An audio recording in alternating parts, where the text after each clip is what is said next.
Hello, everyone. Welcome to the virtual launch for After Beowulf by Nicole Markotić. My name is James Lindsay. I am the Sales and Marketing Coordinator at Coach House Books. Thank you for all coming tonight for this exciting, rollicking cover song retelling of the classic epic poem Beowulf.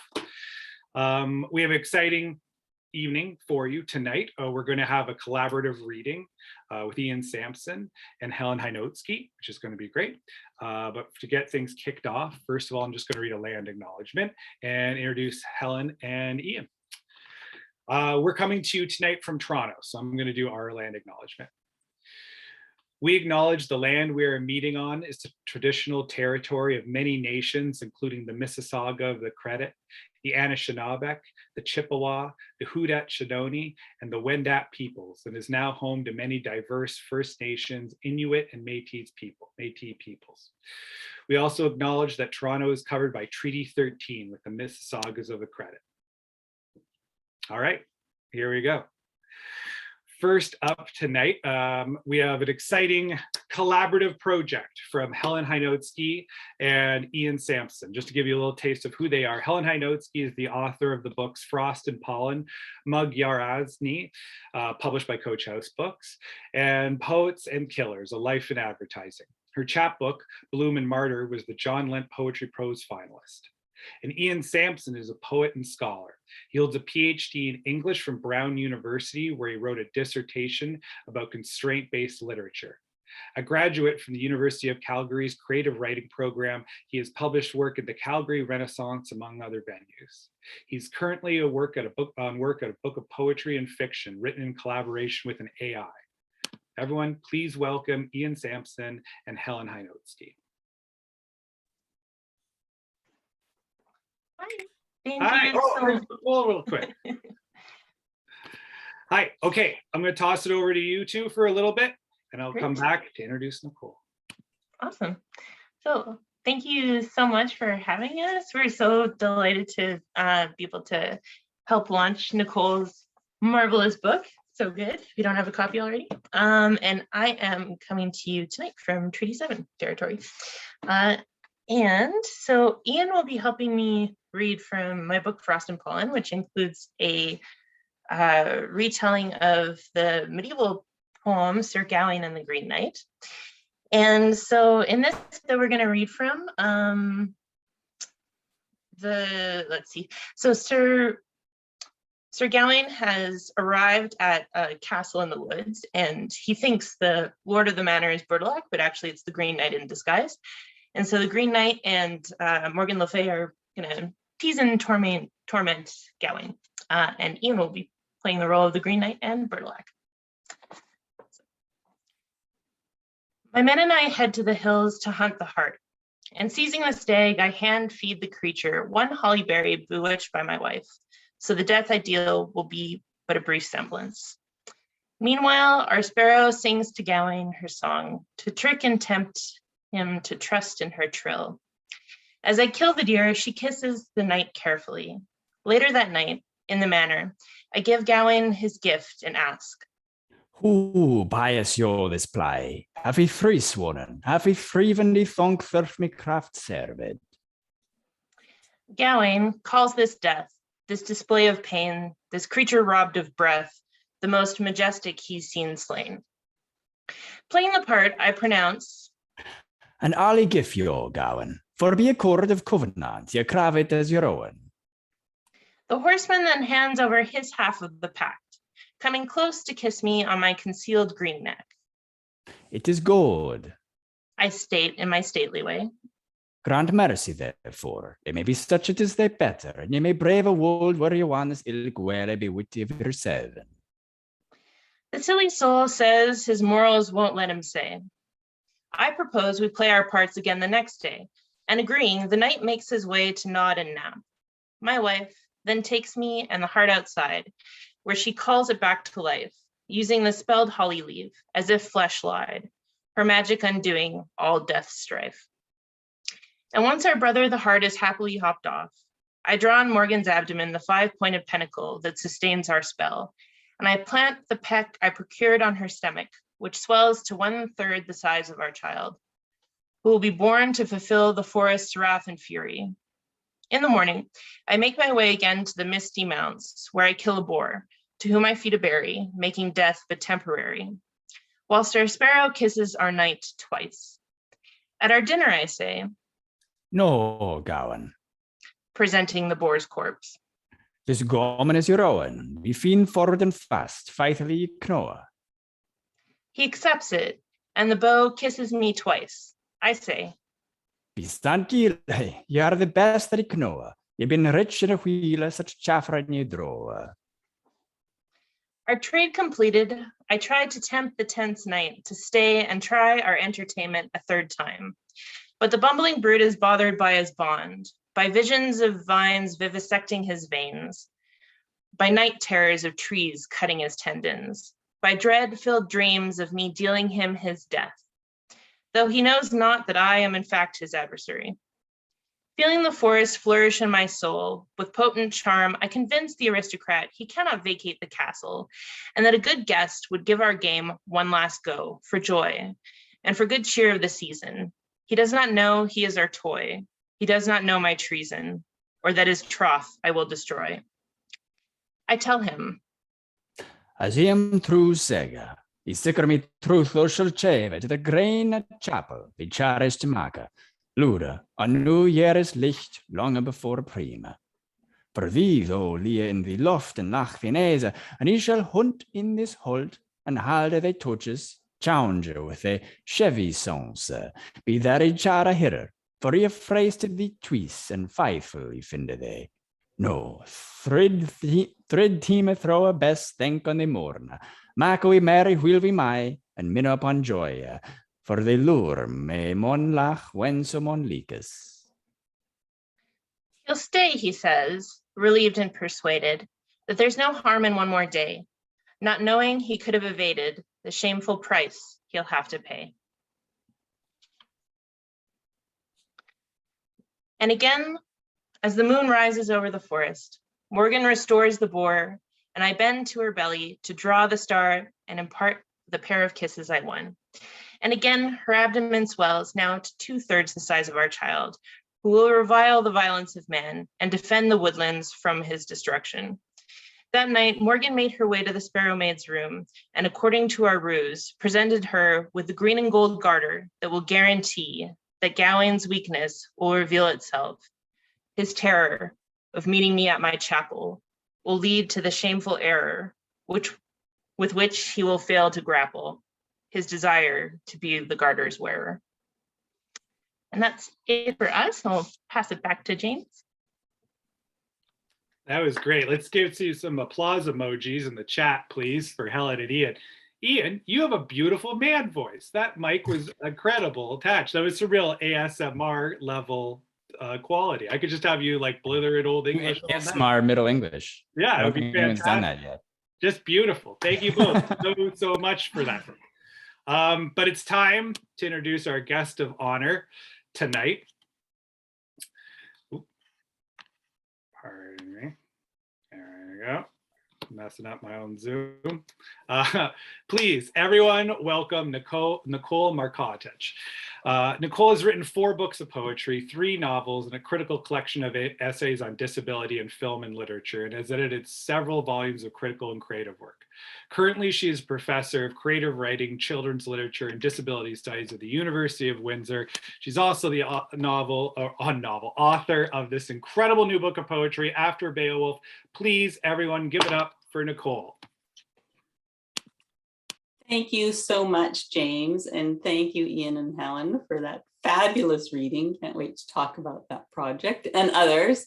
Before we start, I want to say I'm coming from Windsor, and Windsor sits on the traditional territory of the Three Fires Confederacy of First Nations, which includes the Ojibwa, the Odawa, the Potawatomi, and the Huron-Wendat peoples. So I just want to acknowledge that.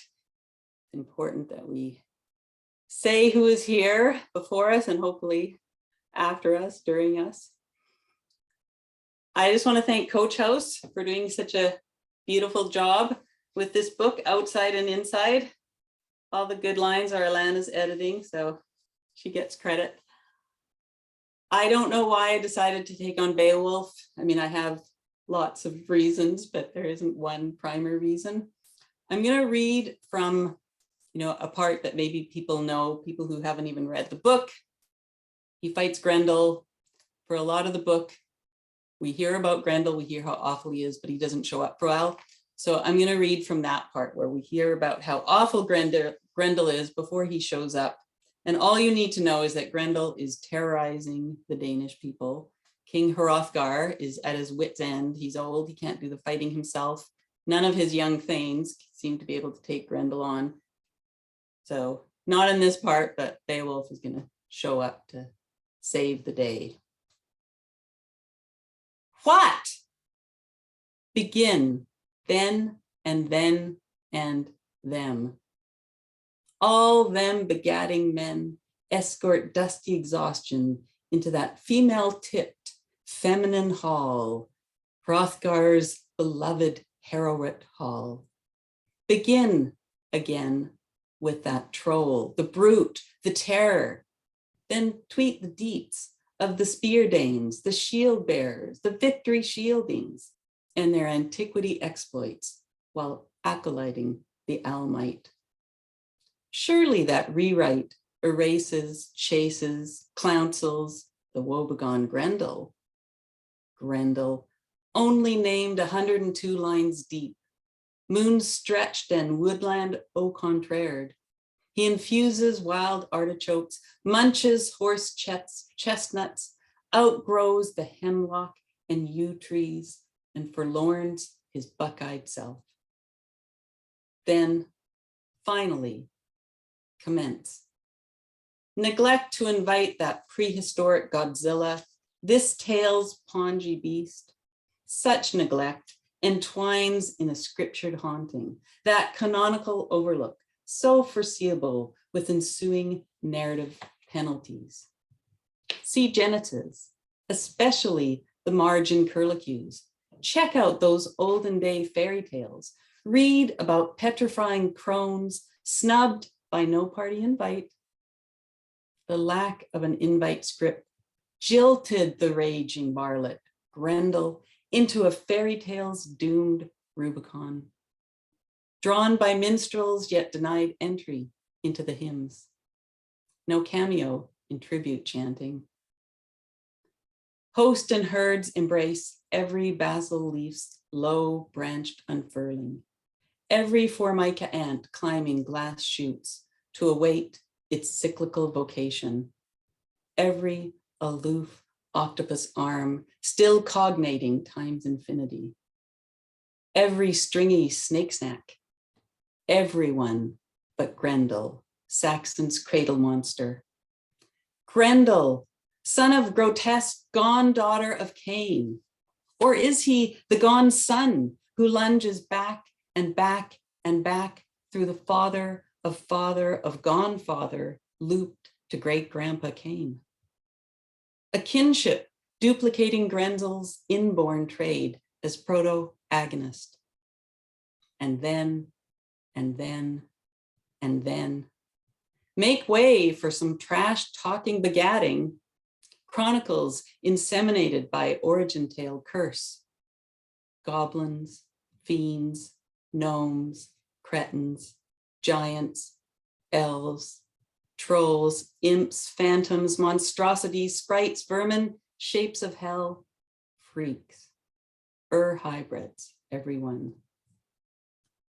Each line scoping his contronymic self, heathen thing, biblical deterrent, poetic and scholarly constraint, beast laden with porous couplets and nursery rhyme jingles and eerie intent.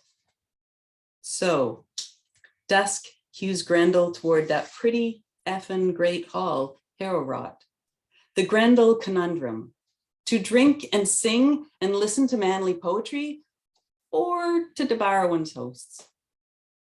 Those ring danes pass out from their evensong mead games, their honeyed feasting on cured pork belly, honey brown potatoes, and nutmeg pastries. Danish troops swell Grendel's brutal beast breast. The god-cursed Grendel curses those Dane shield bearers, those victory shieldings, those ring-a-dings, those spear-danes. Don't diss the names. Grendel cuts them into limb-sized pieces, bloody guarantee.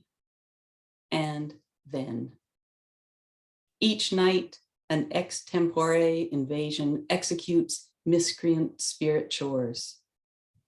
Every night, a cow hauls onto the ice. King Hrothgar's proud eft Heorot hall, engirdled by men and their men and their men.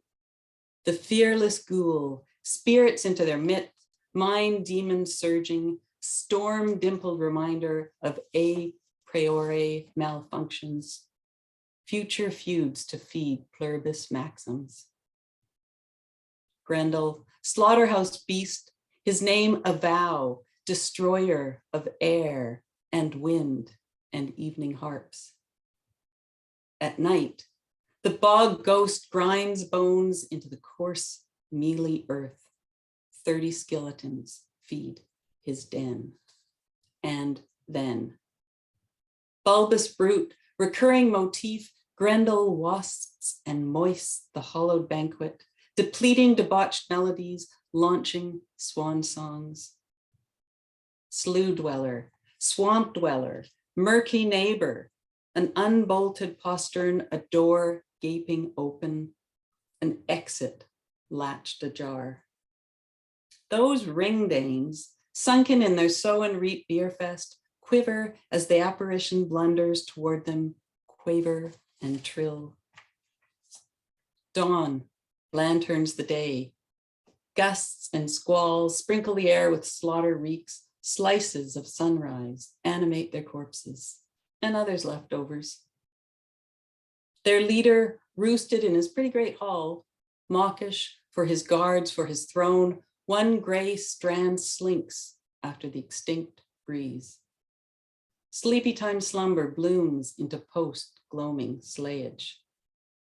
And then another blood douche, and then another, every night, intoxication plus gore. Behold, gruesome Grendel, pride in his handiwork, enacts his hall-watching hate through sleet and slush stones. Behold, Grendel the underlord, plosive, petard hoister, one against the many, heel-goated, nobody's king, nobody's persona grata. Behold, the Grendel, pride in pride. Those ring-a-ding Danes heave their heathen logic, relinquish and translate the heathen Grendel into Cain's Genesis. And head honcho Hrothgar, Heorot king, bedraggled from the neck up, as the beholded news races across the known lands, in every woven rhyme, in heartbroken ballads, in ill-fitting battle songs. That Grendel, the shadows bleak ink on a sepia page. Thank you. Everyone give it up for Nicole Markotić. Please show me those clapping emojis in the chat. Give it up for Nicole. Yay. Nicole, that was beautiful. Susan Holbrook at one point in the chat said your language was luscious, and I have to agree. That was just stunning. I'm going to invite Helen and Ian to come back, and Nicole, Helen, and Ian are going to talk about what just happened. But I want to remind everyone, or just let everyone know, that there is a Q&A function at the bottom of your screen in the Zoom window. Any questions you have for Nicole or Helen or Ian, please feel free to drop them in there. We're going to come back at the end and answer as many as we can. So please feel free to use the Q&A function if you have anything to say. I'm going to go away, but I'll come back for the Q&A. Talk amongst yourselves. Well, I'll start, and I'll agree with James that, Ian, you have the best reading voice for that character. Maybe you could read my whole book on tape, and then that would be great. But also, you're writing Beowulf. Sorry? You're writing Beowulf too, so. I am work. There is a fragmentary and very unfinished translation of Beowulf in the works. Maybe a question, I could ask a question of both of you that I think would tie into both of them. And I mean, I guess just thinking about after Beowulf, coming after, taking after something, when you're coming to, both of these are like hyper canonical medieval poems, right? There's like many layers of, they've been commented on, they've been translated, they've been adapted, now both of them into films. And I guess in that sense, they're familiar stories that we've, read and heard many times. But at the same time, when you come to the Middle English and the Old English, they are very strange and bizarre in their language, in their culture, in their social world, that they, and so I guess, I don't know if you could talk a little bit each about that tension or that balance or whatever you want to call it between the strange and the familiar, and coming to these texts that we know so well, and yet also that are still feel so distant from us in some way. Okay, well, I'll just start with one thing. Please hear me, everyone out there. I really hope you don't have to read Beowulf to read this book. And I think what you're saying is exactly right. Like, a lot of people haven't read Beowulf, but we know there's this hero guy who fights at least one, maybe more monsters, and Grendel's a terror, but maybe he has his reasons. The John Gardner book is all about his reasons. So I think that it's, the difficult part for me wasn't thinking back to that time, although I don't know it at all, because I think we have so many representations of that, especially in film and games and stuff. But to me, it was thinking into that way of poetry. Like, I want to hear what you have to say, Helen, because I know, you actually played with the form quite a bit, right? So I think that that's really interesting, like that bob and wheel. I think you sort of took that on in strange ways or fabulous ways. I think that for Beowulf, like they do a lot of alliteration and they do a lot of sort of curlicue writing. You read something and then it finishes and you read about it again and you're thinking, we just read. But I think that the intricacies of their language have changed in the way that they wrote poetry versus we did. So I guess I was trying to, that's part of the contemporary language. I was trying to put that stuff into the now. Yeah, actually, I was going to ask you a question about that too, so I'll come back to that. But I think for me that that strangeness is so appealing, and it's interesting that, I mean, if you weren't told that this was English's predecessor, would you even know it? Like, reading these books in the original, like, they are at once so distant and also so present. I think that strangeness of them, of these bizarre stories, like Sir Gawain starts with the Green Knight rides into the Christmas feast at Camelot and is like, who wants to play a game of hitting each other with axes? And no one wants to play. And he's like, no, it's cool, you can go first. And so Gawain chops off his head. He picks up his head and is like, okay, you got to come find me in a year and then we'll finish our game. And like, it's so intriguing. Like, that it's really, I find, like, very moving to like get into the sort of like storytelling headspace of these people who lived so long ago. Like, it's a kind of a fun way to tap into that like history of writing and like what stories we tell each other and why they're interesting to us and all that. So and with the language too, actually, when I was reading your book, Nicole, I was really struck by how in some places you draw on this really contemporary language, and in other places you have things that sound more like the original, like Hate Blow has that kind of like two words made into one language. Yeah. And then on the other hand, we have like references to Gangnam Style. So I was wondering if you could talk about that, sort of like negotiating these different like registers and types of language in your book.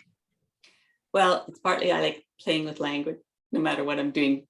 But it's also partly that I think, there are purist translators out there where, no colloquialisms, we're just going to translate this.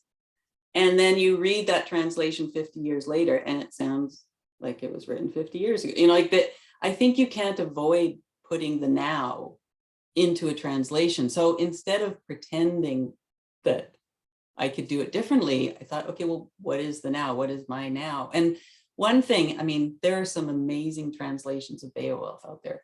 There are also some really dull ones. And a lot of them try to translate it into poetry, but then the language isn't very, like, it's just quite literal, and so I think, okay, so why don't you just put it in prose? Like, what is the poetics there? So that's, I guess, my project that's maybe different from something, is I was trying to translate it not into a prose line that has a break, but into poetry. Like, what would, if this anonymous poet were alive today, what would it look like? I'm not saying it would look like this, because they probably don't write like me, but it wouldn't necessarily look like anything else. So I guess I was trying to translate both ways.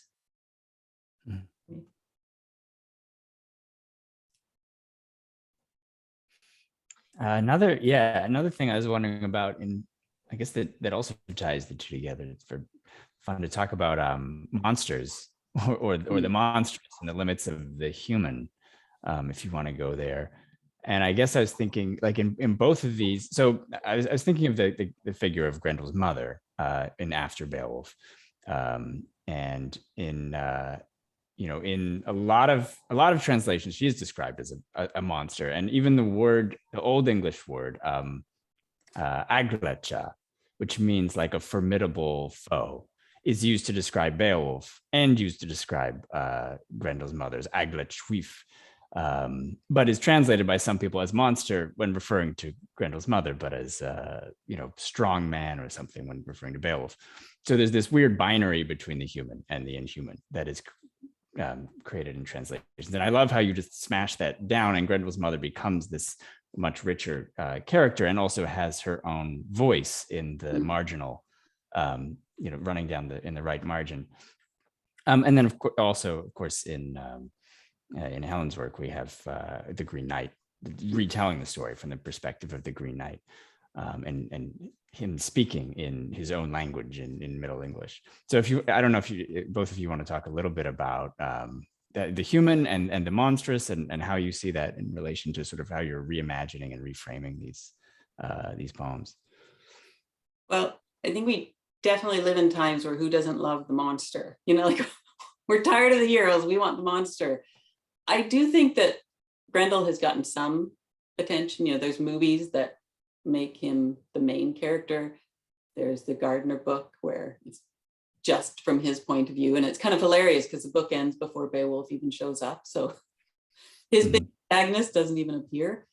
But I am shocked how little attention Grendel's mother has received. I mean, I shouldn't be, because of the way patriarchy works, but it is appalling to me. And it's interesting in the book, in the original, that you're right. I mean, she sometimes gets called a warrior. She's never treated like she's not a very important adversary. Like Beowulf, who's the big hero, he's going to do everything by himself. He brings some men along, but he's you guys just sit by the fireplace, I'll take care of this. He's going to fight Grendel with his bare hands, because even though Grendel's a monster, he doesn't need a sword. If Grendel doesn't use a weapon, he's not going to use a weapon. And Grendel kills, hundreds and hundreds and hundreds of people by the time Beowulf shows up. But then Grendel's mother kills one person. Grendel goes, he's like, I need a really good sword. Like, I'm not even going to use my regular one. I'm not going to her barehanded. I need the best sword possible. And it's really hilarious that he never admits, because she's such a, amazing adversary. But it's implied in the language that she is more of a threat to him than the son. So I find that really interesting. And she kills one person and she gets treated the exact same as and she kills out of revenge. They kill her son and you're allowed to take revenge. She takes her revenge and they're like, oh, another monster, we better go get her. That doesn't seem fair. So I was really happy to get into Grendel's mother, because I think she's been very left out of some of these retellings. Definitely. Yeah. Go ahead. No, I was just going to say, I'm interested in what you have to say, Helen, because in like the Green Knight, I mean, he's kind of like Grendel's mother. He's human. He's a monster. like he's not quite either thing, or he's both. And I think like for me, I took a lot of liberty in that, like thinking how I wanted to tell it from his perspective. So when I was writing it, like the first draft was very different. He didn't speak in Middle English. Like there was no dialogue per se. It was just sort of like poems, sort of more like his internal dialogue, I guess you'd say. And as I worked on it, and as we edited it, my editor Derek suggested like maybe it would be cool to have like a little snippet of Middle English here and there. Well, how would that work? And I'm like, I know how it would work. And I think the Green Knight, especially when he first appears, is very other. Like he's gigantic and green, and I think keeping the original language sets him apart in that way. It also it gives up the twist at the end, which is that Bertilac and the Green Knight are the same person. But I think because it's from his perspective, that would have been obvious anyway, so it's not really spoiling anything. And I think I also, my sort of biggest intervention in that with his like humanness or not humanness is I made him and his family kind of emblematic of these issues of climate change. And looked at it that way, where it's like this being who's sort of the forest, like how would you personify like the rage, and sort of like if nature is taking its vengeance, what would that look like? What would nature say? So I sort of thought of him like that. And he's very funny. Like the Green Knight has a sense of humor and is always kind of like teasing Gawain, so it's fun to write from his perspective. I thought about this when I was reading your book too. Like Grendel to me has always struck me as like very sad and vulnerable, whereas his mother is very like powerful, and like the tone of them seems very different in that way. And I think that kind of, just what you were saying about this like attention paid to her and like how like her character is a warrior, and that sort of like protective element of her almost like there's something very sad about Grendel. Like he doesn't seem to me like just a threatening monster. He's also like, I don't know, I kind of want to he wants to be invited to the party. No. Yeah. There's at least one article out there that claims that How the Grinch Stole Christmas is based on Beowulf. If you think of Grendel as the Grinch, you might have more empathy for him. But he is very sad in the poem when when his arm is torn off, Banlock and Burstan, and then it describes like as he's in Beowulf's grip, how like the language it's the language of like he's sad, he's dolorous, he's like, like lamenting, I guess, his own demise. And it feels like there's a lot of empathy for Grendel in the poem, rather than just seeing him as a completely remorseless, feelingless killer that has to be dispatched. Well, he also, that's like Beowulf rips, almost half his body. Like it's not just he rips his whole shoulder from the torso, and that's how he died. He's running away, blood dripping after him, and the last we see of him, well, we see his head later, but that's the last we see of him alive. And I think, again, Beowulf himself, I think in some ways he's really quite wonderful. He's a good leader. He doesn't exploit his people. He doesn't expect too much money from them. He protects them. But he's like, oh, there's a problem over there, I'll go fight. Like he doesn't. He's like, I just want to kill monsters. I'm okay. Like even when he goes to fight the dragon, it's 50 years later. So he's at least 70, probably 78. Like he's on there and he's like, I know who'd be the best person to kill this dragon, me. Like he's just always up for fighting the monster. Actually, I have a question about sort of the ending of it and how you see that narrative as a contemporary writer. So I think there was like some podcast Zadie Smith was on, and she said like towards the end of her father's life, he said something like, oh, I have these regrets and that. And she said, when I tell Americans that, they're absolutely horrified. Like, everything in your life should always just be going like this, and you get a prize at the end or something before you die. And I think like both of these stories have these like anticlimactic endings for the hero. Like, Gawain kind of has to go home with his tail between his legs, and Beowulf meets it. I guess like a good end in some ways, but also it ends, right? Like, he's not successful and everything. So I don't know. I guess in this sort of like maybe culture that wants like that triumph for the hero, like how do you see like working with that narrative or through the book in that way? I don't know. Yeah. Narrative stuff. It's interesting because there's some discussion if the third part was written later, maybe wasn't quite because I mean the folios, like either it was ripped off and put back or it was added later, in that way. But I also think that it's partly that he needs to go out as a hero. If he lives a really good life and leaves his people prosperous and dies in his sleep, somehow that's not the death he deserves. So it's interesting because he dies, the dragon kills him, but he kills the dragon. Like he helps kill the dragon, right? So because of him, the dragon's gone. He gets to go out a hero. But it's also, for contemporary people, might be for like as soon as he's dead, his people are screwed.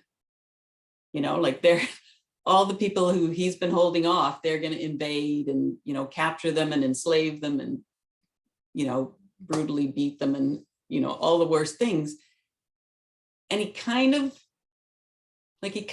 says, we've got the dragon's, riches, we've got the dragon's lair. So that will take care of the people. But his thanes, as they call them, like all his inner group, they're like, no, it would be disrespectful to keep this. So we're going to burn it with him.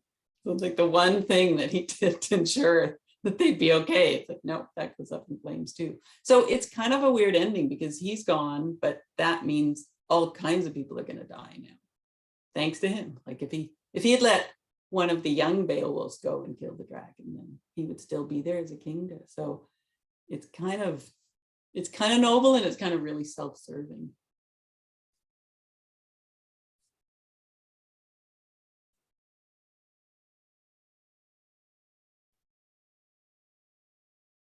Shall we keep going, or I guess we can open it up to Q&A. Yeah, I was gonna say that was great though. Thank you very much for those questions. But hey, I'm back and we have some questions from the audience. I'll remind everyone, if you have any more questions, please drop them in the Q&A tab at the bottom. I see there's a couple in the chat. We'll try to get to them as well. Nicole, this first question is from Melanie Little. She says, congratulations, Nicole. I'm loving the book so far. You're having a lot of fun with the feminine genderness of the hall. Can you talk a bit about that? I'm curious, for one thing, about when it comes to the writing, why in the writing process you decided to go with that genderness, and was it influenced by the original? Yes. Oh, you want more? Okay. Yeah, well, in a way, yes, because Anglo-Saxon is a gendered language, so some things are male, some things are female, and the hall, it's very male, and it's treated as a feminine entity, which they all enter, which is, interesting. It's also like the great pinnacle of Hrothgar. He's been a good king, up until then, up until Grendel shows up. He builds this amazing hall, and that just shows what an amazing king. It's sort of, it's like the trophy on his arm in his backyard. So I wanted to play with that, and I wanted to underline how you can be, incredibly masculinist and yet still purportedly revere the feminine. But also, like there aren't a lot of women in this story. However, a lot of the translations, I mean, if people are doing the, line by line, it's whatever. But when people do more summary stuff, a lot of the women just get left out because they're in the flashbacks or there's some little backstory. It's like, well, that's not really important to the main story. So I thought, okay, I got to put more female characters in rather than taking female characters out. Like even, you know, Ian said, I give some voice to Grendel's mother. She doesn't get to say anything in the original. Like she shows up and she kills someone and then he goes and fights her and it's pretty dramatic, but she doesn't actually speak. Now, Grendel doesn't speak either, but he has far more of a presence, and you get to sort of a little bit of inner voice, and that he's upset that he's not invited, and he's upset that, you know, they're doing this and not that. So you sort of get a sense of him, but you don't get anything about Grendel's mother. So I was trying to give more to the female characters. So yes, it was me, you know, interfering, but I think there's also more in the original than usually gets translated. I just thought there was something really juvenile about the way they referred to Grendel's mother as just Grendel's mother throughout the entire. Doesn't get a book. name. So it's how I used to like call my friends' moms when I'd go to their house when I was a kid, you know. Thank you, Nicole. This next question is from Keegan, who was wondering if when writing the manuscript, was the goal of yours to modernize the language from the past and create a compelling narrative for readers of the present to understand? If so, was the process difficult? Yes, and yes. So again, I mean, I don't speak Anglo-Saxon. You know, I got familiar with a lot of the words.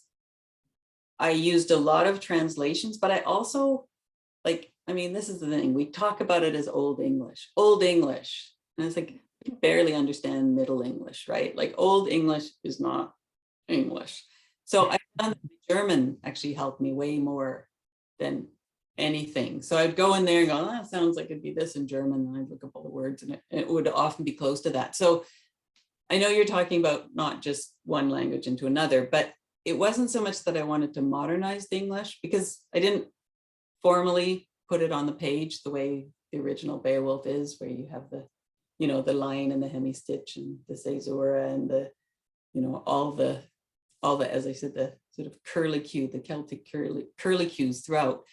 But I did want to get a sense, like there's really lovely language in this book, and the kennings aren't because, oh, they couldn't think of a road, you know, another name for road, so they, you know, or they couldn't think of a name for ocean, so they called it the Swan Road or whatever, you know, like it's the author, the oral tales. We're not sure exactly how the story came to be on the page, but it's some love of language in telling a particular story in a particular way.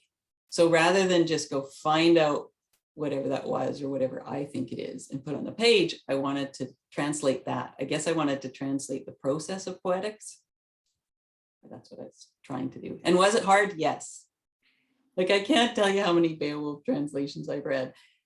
And you have this thing where at first it's great, and it's the weirdest, most fun thing, and then you read more and more and more, and it's just like, do I really have to read this again? And then it's you get into it again. It starts getting great, and you notice you missed all kinds of things. You probably noticed this, Ian. Like, the more you read it, the more you find. You're like, I can't believe I missed that in round 17, yet here it is. So I kind of relate. Oh, sorry, go on, Nicole. No, it took me 8 years. It's not that long of a poem, you know, so. This goes into the next question from Gord, actually, who is wondering if modernizing language made it more accessible.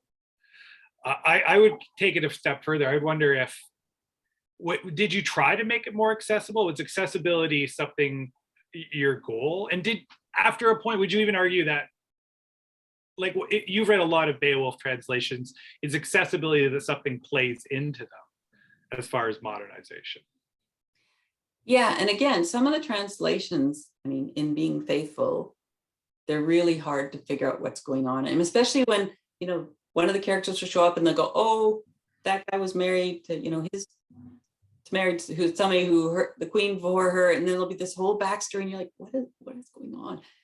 Whereas some of the translations, when they're being faithful, they make it like Seamus Heaney's. Okay, don't quote me on this, none of you people out there, but I don't think his is that great. Like, I don't poetry. I wouldn't read it for fun. But on the other hand, he does a really great job of translating the plot line, like translating it so you can figure out what's going on, you know, often with footnotes, but so it's much easier to understand his. But I didn't just, I mean, you know, the plot is Grendel is terrorizing this kingdom for 12 years. Beowulf shows up and kills him. They celebrate. Oh, turns out there's another monster. Beowulf goes and fights her. It's really tough. He kills her. They celebrate. He goes back home. Nothing happens for 50 years. A dragon shows up. Beowulf fights the dragon. It's actually tough because there's fire. And at that time, their shields were made of wood. So they have to negotiate. They have to figure something out there. They fight. The dragon dies. Beowulf dies. There's a big funeral. Like, that's the plot. So I wasn't that interested in making sure the plot got through because I figured it's a, you know, it wouldn't be hard to convey that plot. So I wanted to do exactly what the question is asking, is translate the contemporary, the poetics, the sense of what was going on in a way that we would like, not just would be interesting to us. Okay, so I think that this is a translation Beowulf. I think it's also a critique of Beowulf. And I hope it's doing both at the same time. And I would say the same of yours, Helen, that you're celebrating this story, but you're also poking at all the, you know, anti-nature, sexist, you know, stuff in there so that, you know, you're not just changing the point of view. Oh, here's what the Green Knight thinks, but you're showing what a shift in point of view will offer to the reader. One question I would have this is my question too, for you and Helen is, like I mentioned, you both had to read so many different texts for your books in order to get there. Did any stand out for you? Like at this point after, you know, like you said, Nicole, sort of like getting really excited about it, then really sick about it, then back into it again. Are there you look back that you would maybe revisit on your own now that you've done this project? I'm going to let you go first, Helen. So I think the Simon Armitage translation is really beautiful. So it is done in alliterative verse as well. He's translated it and he's translated it into poetry, but it wouldn't be really word for word so that he can make the alliteration happen. So that's very nice. And it's like a very, I think, beautiful poem in its own right. There's an audiobook of it that's really lovely. So I will like listen to that while I walk around in the snow. So I highly recommend that. And there are also, if you're just interested in the manuscript, there are a lot of resources online. So I think led by Murray McGilvery, there's sort of a project ongoing with the manuscript that Gawain is in. So they've got like a transcription posted online and lots of links you can explore and all sorts of stuff. You can look at pages from the manuscript. So yeah, you can kind of go one of two ways, the really poetry version or the original if you want to have a peek. There's some really bad illustrations in the manuscript. I think that was really funny about Gawain. It's like, so it's a poem and it's like written in this style, but it's kind of uneven, let's say. So like sometimes the poet really sticks to the form, sometimes they don't. So it makes it fun to like rewrite because you don't feel like you have to do a perfect job because the original poet certainly didn't. And then yeah, there's these sort of wonky, poor quality illustrations, like illuminations in the side too, which are kind of funny. So I would check those out. Nicole? Well, okay, I'm terrible because I've forgotten the 1920s translation name. There's quite a good translation, Martha, I can't remember. And then the most recent one by Maria Headley, where she very much goes into the contemporary colloquial. But again, she does a great job of actually translating what's going on, like not leaving anything out and yet making it engaging and readable. But, you know, this is not what you asked, but sometimes the terrible translations were the best because like there's this thing that happens, you know, after Beowulf shows up, the guy Unferth, who I call Unsense, he really doesn't like this. He's like, aren't you the guy who lost a fight to Brecca? I heard you guys, you know, your swimming contest. And it's like, they're in their armor Like it was obviously a sailing contest. Everybody translate, like one person translates it wrong and then everybody else does, you know, so it's just kind of that was kind of fun to play with. Or there's at one point where there's a line in one of them where the Beowulf shows up at Hrothgar's, you know, castle, and they're like, okay, you can come in, you can wear your helmets, but not your sword. You know, you have to leave your swords out here because you're entering the female hall. So leave your sword by the door. But at one point, it's like there's a line about how they might be mistaken for shrubbery, or they look like shrubbery, and it's like that is obviously a mistranslation. But again, it's really funny to find stuff like that. And I read a lot of kids' translations, and that's also kind of funny because through the ages you can see what it is we thought kids should learn from this. And one of the, speaking of illustrations, one of the picture books about Beowulf's mother's basically an octopus. Like she's got a human head but lots of arms, you know, like in that one. Sorry, did I just say Beowulf's mom? Grendel's mother. Grendel looks humanoid, but his mother is this weird sea creature, and she does live underneath the lake, but she doesn't live in the lake. Like she lives in a cave full of air underneath the lake. So it's just, I found stuff like that quite hilarious, and I could play with that too. We have a two-part, or no, just a one-part question now. This is from Arash. Hi, Nicole. I love the descriptions of social traditions in Beowulf. I wonder how you approach the modernizing those bits in the text. Which bits? Any bits? The sort of social aspects, I suppose, the original poem there. I was thinking that too in terms of like the hall in itself. I remember laughing out loud that you refer to it just as like a bar at various points, basically. Well, and there's actually a great part after, you know, they keep doing this thing. So they party all the time, fine, but they pretty well eat a lot and drink a lot the night they know Grendel's coming and they're gonna have to fight him. And it's like, and then they go to bed and they go to sleep, and it's like, shouldn't you stay up? So stuff like that was fun. But more pointedly to your question, like it's interesting how, again, a lot of the books just, especially if they're doing kind of shortened summary translations, they just leave the women out. There's no women in this book because they're not on the battlefield.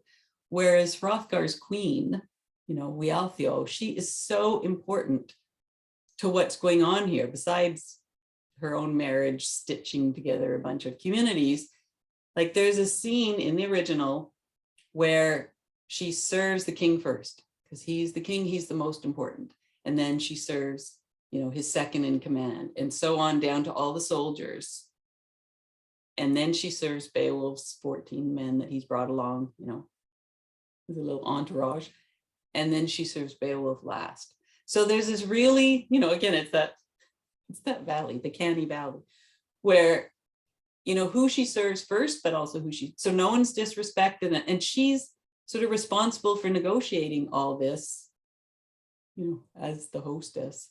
So I think that translating stuff like that was really important to me, and I had fun with it sometimes, but I also, like, I didn't want to, you know, it's too easy to go, oh, these people are sexist. I mean, of course they were sexist. Like that's not, like, it's more interesting to me how certain social niceties or problems or whatever played out.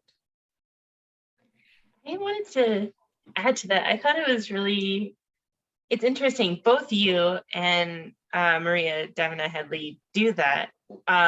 Use the word bro, which I really love in Beowulf, because of that, like making it contemporary. This sort of, I think for myself, I know, like, you know, I like all that kind of like fantasy stuff, like all the medieval stuff. Like I'm really into that, and I never imagined them like being in a bar and calling each other bro. And I really love like recontextualizing like this behavior in that way. Like I think that makes it like super contemporary, and like it makes the people much more immediate somehow, like using this language that would be like something you would hear today. So I don't know, I guess, was that important to you to like bring the people?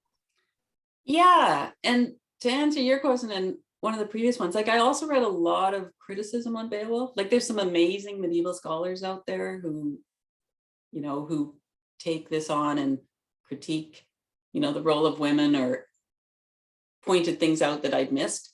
And so I think that, you know, one of the things that I found really interesting is a lot of people, like, you know, the scene you mentioned where suddenly it's just like King Hrothgar and Beowulf going, yo, man, I love you. No, man, I love you more, you know, because it's partly a scene like that. But a lot of people have written on that as a very, you know, certainly a homosocial connection, if not more, you know, that Hrothgar and Beowulf are, you know, bound in a certain way. And that may be, I see it far more as a, no, I love you, man, like as a bro love thing, but almost no one, like almost none of the critics I found, there's lots more out there that I haven't got to, but almost no one talks about the other homosexual elements in the book. Like there's a point where the king, you know, thankful Grendel's dead, all our woes or whatever. Here, you know, you slept it out in the hall before to await the monster, but now you can have your own room and this guy who comes with the room, have fun. And that's the only, and it's like, okay, well, you know, maybe he's just a manservant there, but why is he brought to Beowulf at night? Like, it just seems interesting that no one's really picked up on that. And then Wiglaf at the end, who's Beowulf's Beowulf, he's the only guy, he's the only one brave enough to fight with Beowulf. Like, Beowulf says, you are my life, you are my kin, you are my next me, you know, I have no son, you are my family, I love you. And it's like, okay, I think there's something going on there, you know, and I think it's interesting what people read and what they don't. So back to the other question, a lot of that stuff influenced me. Well, I don't even know if it influenced me, but it made me pay particular attention. Again, when they notice things or when they didn't notice things that I wish they'd noticed. We got one more question. I think we'll wrap it up after that. This one's from Lewis. By the way, I'd love to get your take on this too, Helen. Why do you think Beowulf is popular today in movies, translations, etc.? And is Beowulf part of the fantasy genre insofar that genre is a useful concern? I'm going to leave that entirely to you, Helen. See, it's funny, like just having talked about the bro element, I'm like, I feel like Beowulf might be more like Fast and the Furious or something like, which I really love. I'll say that. I think it is interesting. I was thinking about like these texts having like a zeitgeist moment, like with the other kind of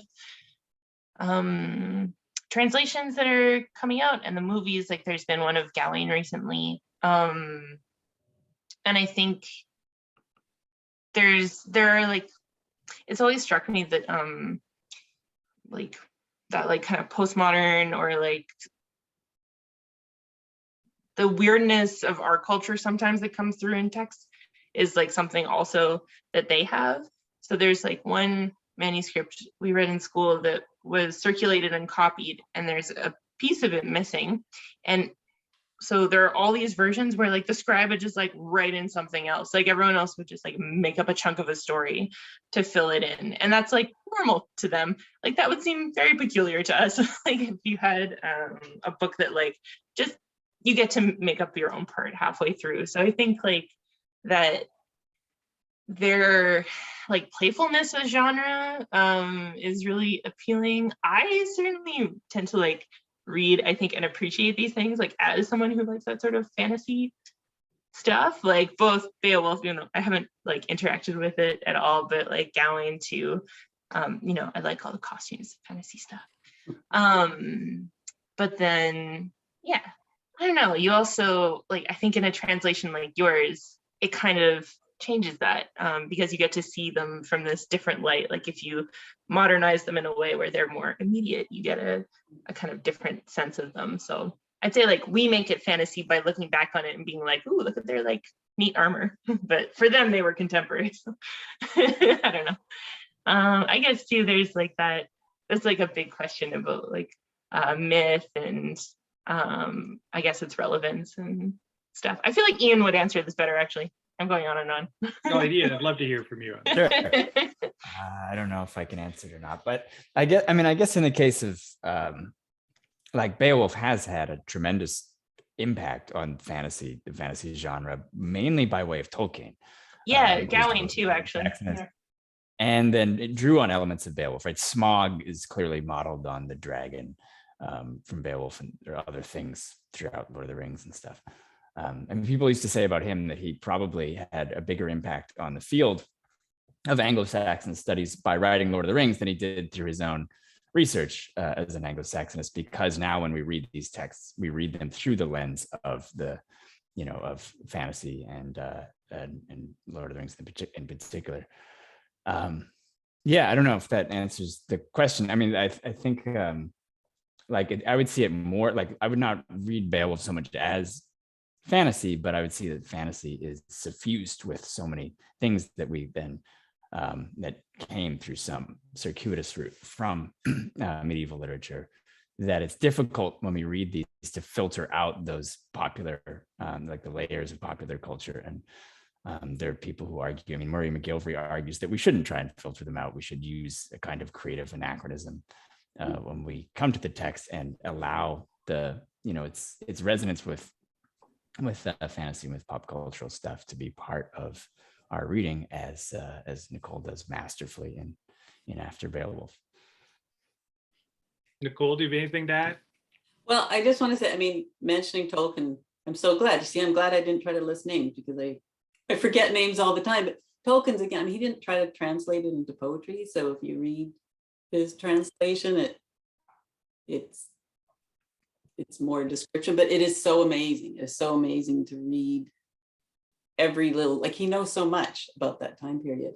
And I would say his scholarship maybe matters as much, because before Tolkien, people were like, yeah, we should read that because history, but it's not actually a good poem or anything. And he comes along and says, well, actually it's a pretty good poem, and here's why. So I think that stuff, I mean, and then because there are so many fans of Tolkien, then they, I think, read Beowulf. Like, I think it goes more than one way. But I don't know that I can speak to the fantasy field that much, but I do think that, like, there's something about these narratives that, I mean, here's Helen writing about the Green Knight, like, he's only been around for a few centuries. And I don't know if we mentioned this, but Ian is doing a homolinguistic translation of Beowulf. So I think, as old as these texts are, they're compelling to us still. Yeah, I think it's great you mentioned that, because I think Gawain too, like Tolkien did the transcription of. So it's like, even thinking about that, like how much of how we see this, like these types of texts as fantasy, is like through him rather than through the text themselves. Because we live in like a post-Tolkien world. So that's like, yeah, I hadn't really thought much about that, but I'm gonna go think about it. Thank you to everyone for coming. Thank you, Helen and Ian, for your wonderful reading. That was great. Nicole, congratulations on writing an incredible book. Let's see some more clapping emojis one more time for everyone tonight. Thank you, everyone, for making the time to come here. Thank you to our audience for such great questions. We're gonna hold it all up. I want to thank Helen and Ian for sharing this night with me, and Coach House for organizing it, and all you internet people out there. Thank you so much for coming to this. That was a really nice turnout tonight. Thank you. I was about to say it's a really nice turnout for a rainy Tuesday, but that doesn't matter because it's a virtual launch. The book is After Beowulf. The author is Nicole Markotić. It's a fantastic book. Get it from your favorite local independent bookstore or directly from Coach House Books. There's a link in the chat. Thank you, everyone. Have a good night. Thank you for coming. Thanks, everyone.